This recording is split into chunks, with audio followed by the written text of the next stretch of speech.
Assalamualaikum warahmatullahi wabarakatuh. Selamat datang di kelas pembelajaran Hukum-Hukum Newton bersama saya, Asna. Saya mahasiswi dari Program Studi Pendidikan IPA di Universitas Negeri Padang. Kali ini kita akan mempelajari materi fisika dengan pokok bahasan Hukum-Hukum Newton. Hukum Newton ditemukan oleh ilmuwan kebangsaan Inggris bernama Sir Isaac Newton. Dalam bukunya Mathematical Principles of Natural Velocity, Sir Isaac Newton mengemukakan 3 hukum dasar, yakni hukum 1 Newton, hukum 2 Newton, dan hukum 3 Newton. Sekarang mari kita bahas. Perhatikan gambar berikut ini. Sebuah mobil yang semulanya diam tiba-tiba bergerak menyebabkan tubuh para penumpang condong ke belakang. Mengapa hal tersebut bisa terjadi? Karena orang tersebut punya kecenderungan untuk tetap diam atau tetap bergerak mempertahankan keadaannya atau disebut dengan lembam. Hukum 1 Newton menyatakan apabila resultan gaya yang bekerja pada sebuah benda nol, maka benda yang diam akan tetap diam dan benda yang bergerak akan tetap bergerak dengan kecepatan tetap selama tidak ada gaya eksternal yang mengenainya. Secara matematis dapat ditulis sigma F sama dengan 0. Jadi, pada hukum 1 Newton, resultan gaya sama dengan 0, maka ada 2 kemungkinan. Pertama, benda diam akan tetap diam. Kedua, benda yang bergerak akan tetap bergerak dengan kecepatan konstan.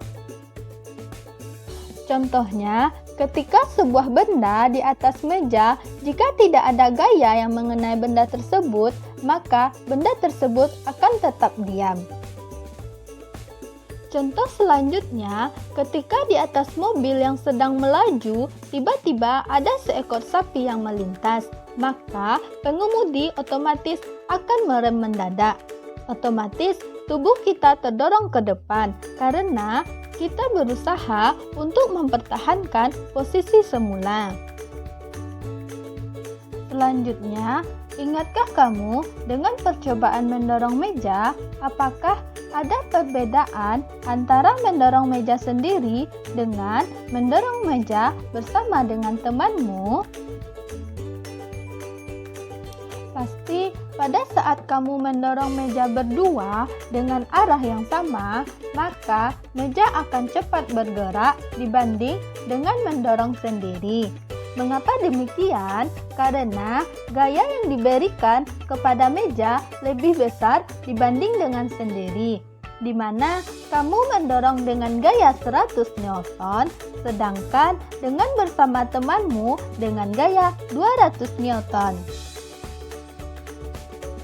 Peristiwa tersebut membuktikan bahwa gaya berbanding lurus dengan percepatan. Semakin besar gaya, semakin besar percepatan.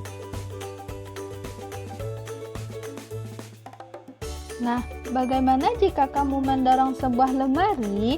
Apakah gerak lemari lebih cepat dari gerak meja atau malah sebaliknya? Pada saat kita mendorong lemari, geraknya lebih lambat karena pada saat mendorong, lemari masanya lebih besar daripada meja, sehingga percepatannya lebih kecil. Membuktikan bahwa massa berbanding terbalik dengan kecepatan, semakin besar massa, maka semakin kecil percepatannya. Hukum 2 Newton menyatakan jika resultan gaya yang bekerja pada suatu benda tidak sama dengan 0, maka benda akan bergerak dengan percepatan yang besarnya sebanding dengan resultan gaya yang berbanding terbalik dengan massa kelembamannya. Secara matematis dapat dituliskan bahwa sigma F sama dengan M dikali A. di mana F sama dengan gaya dengan satuan Newton, M sama dengan massa dengan satuan kilogram, dan A sama dengan percepatan dengan satuan meter per sekon kuadrat. Selanjutnya, ingatkah kamu pada saat peristiwa mendayung perahu, mengapa perahu bisa bergerak maju?